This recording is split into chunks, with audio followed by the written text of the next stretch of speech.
ঘূর্ণিঝড়ের প্রভাব সম্পর্কে জানাতে এই মুহূর্তে পশ্চিমবঙ্গের কলকাতায় আছেন রিপোর্টার সুব্রত আচার্য, পটুয়াখালীর কুয়াকাটায় আছেন রিপোর্টার শাকিল মাহমুদ এবং নোয়াখালীর হাতিয়ায় আছেন রিপোর্টার সাইফুল্লাহ কামরুল।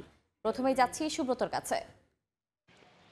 দেখুন, আমি গতকালকেও বলেছি যে আমফান থেকে শিক্ষা নিয়েছিল রাজ্য প্রশাসন, এবং সে কারণেই সম্ভবত তারা প্রিকশনারি যে উদ্যোগ সেগুলো আগে নিয়েছিল। আপনাকে গতকাল যারা আমাদের সকালবেলার খবরটা দেখেছেন তাদেরকে বলেছি যে কলকাতা পৌরসভা, রাজ্য পুলিশের দুর্যোগ ব্যবস্থাপনা দপ্তরের যে প্রায় 1000-এরও বেশি কর্মী তাদেরকে নিয়োজিত রাখা হয়েছিল, এবং সে কারণেই এই যে ঘূর্ণিঝড়ের প্রভাবে যে কলকাতার আশেপাশে যে সমস্ত এলাকায় গাছগাছালি উপড়ে পড়েছিল সেগুলো কিন্তু ইতিমধ্যেই এখনো পর্যন্ত কলকাতা কর্পোরেশনের দাবি যে 52টি কলকাতায় ছোট বড় গাছ পড়েছে, এবং সেই গাছ কিন্তু ইতিমধ্যেই সরিয়ে নেওয়া হয়েছে।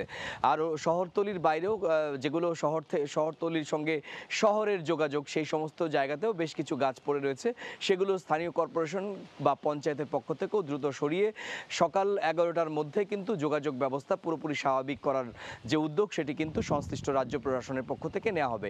এদিকে জানিয়ে রাখি যে বকখালি এবং উপকূলীয় যেখানে মূলত রেমালের আঘাত যে উপকূলীয় অঞ্চল দিয়ে গেছে, সেখানে দক্ষিণ 24 পরগনার বকখালি এবং ফ্রেজারগঞ্জেও কিন্তু এখনো পর্যন্ত তীব্র ঝড়ো হাওয়া বইছে। কলকাতাও কিন্তু কলকাতা এবং কলকাতার আশেপাশের অঞ্চলগুলোতেও কিন্তু তীব্র ঝড়ো হয় এবং এখনো থেমে থেমে বৃষ্টি হচ্ছে। দক্ষিণ 24 পরগনার সঙ্গে রেল যোগাযোগ কার্যত বিচ্ছিন্ন। আপনি গতকালই জানিয়েছি যে আন্তঃজেলা বাস সেগুলো বন্ধ রয়েছে। কলকাতা, হুগলি, হাওড়া, নদিয়া, উত্তর দক্ষিণ 24 পরগনা এবং মেদিনীপুরে লাল সতর্কতা জারি করা হয়েছিল। সেই সতর্কতা আস্তে আস্তে তুলে নেওয়া হবে। আবহাওয়াবিদরা বলছেন যে পরিস্থিতি আস্তে আস্তে স্বাভাবিক হতে আজকে হয়তো বেলা হয়ে যাবে, কিন্তু এখনো পর্যন্ত জালমানের তেমন কোনো ক্ষয়ক্ষতির খবর পাওয়া যায়নি। তবে কলকাতায় এন্টালিত এলাকায় একটি ভবন ধসে এক মহিলা গুরুতর জখম হয়েছেন বলে এখনো পর্যন্ত জানা গিয়েছে। তার অবস্থা আশঙ্কাজনক। এছাড়া এখনো পর্যন্ত যে দুর্যোগ ব্যবস্থাপনা দপ্তরের যারা সদস্য রয়েছে তারা ফ্রেজারগঞ্জ, মেদিনীপুর, দীঘা অঞ্চলের যে সমস্ত উপকূলীয় অঞ্চলে বসবাস করেন মানুষ, তাদেরকে কিন্তু নিরাপদ স্থানে সরিয়ে নেওয়া হয়েছে। আপনি জানেন যে কলকাতায় নিরবিচ্ছিন্ন বিদ্যুৎ থাকে, সিএসসি তারা চেষ্টা করে যে নিরবিচ্ছিন্ন বিদ্যুৎ, এত ঝড়জলের মধ্যেও কলকাতা এবং কলকাতার বৃহত্তম কলকাতা এলাকায় কিন্তু বিদ্যুৎ সঞ্চালন ব্যবস্থা স্বাভাবিক ছিল, এবং মোবাইল নেটওয়ার্কও কিন্তু অত্যন্ত স্বাভাবিক ছিল। এটা অবশ্যই স্থানীয় প্রশাসনের একটি ইতিবাচক উদ্যোগ বলেই সাধারণ মানুষের দাবি।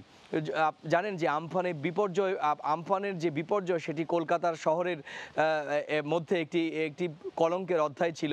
প্রশাসন ওই সময় একটা গাফিলতি করেছিল, এবং প্রশাসনের বিরুদ্ধে তীব্র গাফিলতির কারণেই কিন্তু প্রচুর ক্ষয়ক্ষতি হয়েছিল। গাছ পড়ে গিয়েছিল, বাড়িঘর ক্ষয়ক্ষতি হয়েছিল, বিদ্যুৎ সঞ্চালন ব্যবস্থা, ইন্টারনেট সঞ্চালন ব্যবস্থা কার্যত ভেঙে গিয়েছিল। সেই অবস্থা কিন্তু এখন কলকাতা এবং কলকাতার আশেপাশের অবস্থা কিন্তু এখন ইতিহাস। এত ঝড়জলের পরেও কিন্তু কলকাতার সাধারণ যে পরিষেবা, পানীয় জল, বিদ্যুৎ, ইন্টারনেট, এই সমস্ত কিন্তু স্বাভাবিক রয়েছে, এবং অবশ্যই কলকাতা কর্পোরেশনের ক্ষেত্রে 100-তে 100 পাবে। এবং কলকাতা কর্পোরেশনের মেয়র ফিরহাদ হাকিম সারা রাত কিন্তু তিনি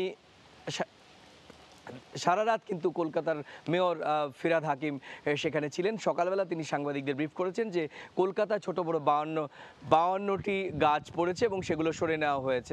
তো সব মিলিয়ে পশ্চিমবঙ্গের অবস্থা এখনও জানমালের মানুষের হতাহতের খবর না এলেও কিন্তু প্রচুর পরিমাণে গাছ উপড়ে গিয়েছে, এবং যোগাযোগ কার্যত জেলা শহরের সঙ্গে কলকাতার অনেক ক্ষেত্রেই দক্ষিণ 24 পরগনার সঙ্গে বিচ্ছিন্ন। তো সব মিলিয়ে পশ্চিমবঙ্গের রেমালের এই ছিল আমার কাছে। এখন আমরা যাব আমাদের সহকর্মী নোয়াখালীতে রয়েছেন, গতকাল থেকে সারাদিন আপনাদের দেখিয়েছেন যে সাইফুল্লাহ কামরুলের কাছে যাব।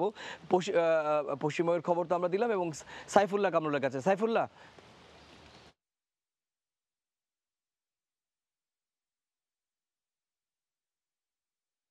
নোয়াখালীতে যে ঘূর্ণিঝড় শুরু হয়েছিল, সেই জোয়ারের পানিতে নোয়াখালী নিগম দ্বীপে প্রায় 6 থেকে 7 ফুট পানি বৃদ্ধি পেয়েছে। এখানে প্রায় স্থানীয় লোকজন জানিয়েছেন তাদের প্রায় 300 পুকুরের মাছ বেশি গেছে এবং 100 পর্যটের মাছ বেশি গেছে। এছাড়া এই গতকালকের জোয়ারের পর থেকে এই পর্যন্ত যে পরিমাণ জড়ো হওয়া এবং বাতাস শুরু হয়েছে, এখানকার স্থানীয়রা বলছে গত কয়েক বছরে তারা এরকম বাতাস তারা দেখেনি। এখানে অনেকগুলো গাছ গাছ ভেঙে পড়েছে, এখানে অনেকগুলো কাঁচা ঘর বাড়ি ভেঙে পড়েছে, এখানকার জনজীবন অনেকটা অচল হয়ে পড়েছে। স্থানীয় নোয়াখালী জেলা প্রশাসক জামান মাহবুবুর রহমান আমাদেরকে জানিয়েছেন যে তাদের বিভিন্ন কর্মকর্তারা মাঠ পর্যায়ে চেষ্টা করতেছে যে কি পরিমাণ ক্ষয়ক্ষতি হয়েছে। আসলে এখন যে পরিমাণ বৃষ্টি হচ্ছে এবং যে পরিমাণ জড়ো হওয়া হচ্ছে, মাঠ কর্মীরা মাঠে নামতে পারতেছে না এবং এই গত রাতে যে আশ্রয় কেন্দ্রগুলো ছিল সেই আশ্রয় কেন্দ্রগুলো তো মানুষ ওভাবে উঠতে পারেনি। তো আসলে এই এছাড়া নোয়াখালী বন কর্মকর্তা আমাদেরকে জানিয়েছেন যে এই ঝড়ে ব্যাপক গাছপালা ভেঙে পড়েছে। আসলে কি পরিমাণ গাছ ভেঙেছে তাও তারা এখনো লিখে হতে পারেনি। বন কর্মকর্তা আরো জানিয়েছে যে আপনারা জানেন যে নিগম দ্বীপ হলো হরিণের জন্য বিখ্যাত। এখানে 96 সনের তথ্য অনুযায়ী প্রায় 22,000 হরিণ আছে, কিন্তু সেই হরিণগুলোর এখন আসলে কি পরিমাণ হরিণ বেঁচে গেছে বা নষ্ট হয়েছে তারা জানেনি। এই পর্যন্ত এই ছিল নোয়াখালী হাতিয়া থেকে আমার কাছে সর্বশেষ অবস্থা। আহ, গতকাল থেকে কিন্তু ঘূর্ণিঝড় তাণ্ডব চালানোর পর থেকে যে রাত থেকে যে তাণ্ডব শুরু হয়েছে তার যে প্রভাব তা কিন্তু এখনো রয়ে গেছে। এখনো কিন্তু দমকা হাওয়া বইছে, এর পাশাপাশি বৃষ্টি হচ্ছে। এই মুহূর্তে আমি আছি মহিপুর এলাকায়। তো এই যে মহিপুরের যে ইউনিয়ন, এইখানে একটি বেড়িবাঁধ আছে সিরাজপুরের। এই বেড়িবাঁধটা কিন্তু ভেঙে গিয়েছে, এর ফলে কিন্তু এখানে বেশ কিছু বাড়িঘর কিন্তু প্লাবিত হয়েছে এবং প্রতিটি বাড়িঘরই কিন্তু এখানে আপনারা দেখছেন যে পানিতে নিমজ্জিত হয়েছে। এবং আমরা এখানকার যারা স্থানীয় আছে তাদের সাথে কথা বলেছিলাম, তারা যেটা জানিয়েছে যে এই যে ঘূর্ণিঝড়টি, এই ঘূর্ণিঝড়ই নয়, এর আগেও যে প্রতি বছর যে ঝড় হয়, কালবৈশাখী ঝড় সহ বিভিন্ন ঝড়ে আসলে এখানের যে বাঁধটি আছে এই বাঁধটি আসলে অনেকটাই ক্ষতিগ্রস্ত ছিল। তো যেহেতু এই ঘূর্ণিঝড়টি আসলো, এই ঘূর্ণিঝড়ের কারণে কিন্তু সেই বাঁধে আগে থেকেই যেহেতু ফাটল ছিল, আগে থেকেই যেহেতু বাঁধটি ক্ষতিগ্রস্ত ছিল, এর ফলে কিন্তু বাঁধে ভাঙন ধরেছে এবং এই বাঁধের উপর থেকে এই স্থানীয়রা যারা বলল যে গতকাল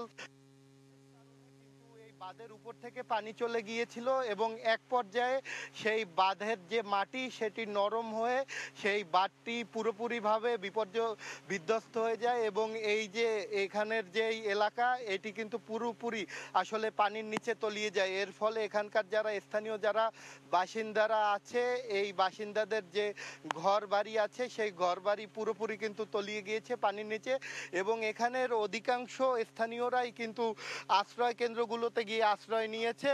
কারণ অনেকের বাড়িঘরই যেহেতু দমকা হওয়ার কারণে ভেঙে গিয়েছে, এছাড়া অনেকের বাড়িঘর গাছপালা পড়ে ক্ষতিগ্রস্ত হয়েছে। আমরা এই ইউনিয়নে আসার পরই কিন্তু দেখেছি যে প্রতিটা রাস্তায় রাস্তায় কিন্তু গাছ পড়ে গিয়েছিল, ভেঙে গিয়েছে ঝড়ের কারণে। সেই গাছগুলো এখানকার যারা স্থানীয় যারা আছে তাদের সহায়তায় রাস্তা থেকে সরিয়ে তারপরে আমরা কিন্তু এই যে ইউনিয়নটি আছে এখানে এসেছি। এখানেও এসে দেখছি একই অবস্থা, বড় বড় গাছপালা সব ঝড়ো হাওয়ার কারণে ভেঙে গিয়েছে, বিভিন্ন বাড়ি ঘরে গিয়ে কিন্তু সেই গাছপালা পড়েছে এবং এখানকার যারা স্থানীয়রা আছে তারা নিজেদের সুরক্ষার কথা বিবেচনা করে, নিজেদের পরিবারের কথা বিবেচনা করে তারা কিন্তু আশ্রয় কেন্দ্রে গিয়েছে। যদিও কিন্তু একটা অভিযোগ ছিল যে প্রশাসন এবং সিপিপির লোকজন বিভিন্ন সময় আসলে মাইকিং করার পরও কিন্তু এই স্থানীয়রা কিন্তু আশ্রয় কেন্দ্রগুলোতে যায়নি। কিন্তু তা যখনই আসলে ঝড়ের তীব্রতা রাতে দেখা দিয়েছে এবং ঝড় যখন আক্রমণ করেছে এই ঘূর্ণিঝড়টি, তারপরে তারা কিন্তু আশ্রয় কেন্দ্রে গিয়েছে। এখন পর্যন্ত পটুয়াখালীর মহিপুর থেকে এতটুকুই ছিল আমার কাছে সবশেষ। আমরা সরাসরি যুক্ত ছিলাম পটুয়াখালীতে এবং নোয়াখালীতে এবং তার আগে পশ্চিমবঙ্গ থেকে ঘূর্ণিঝড়ের সবশেষ খবর জানাচ্ছিলেন সহকর্মী সুব্রত আচার্য।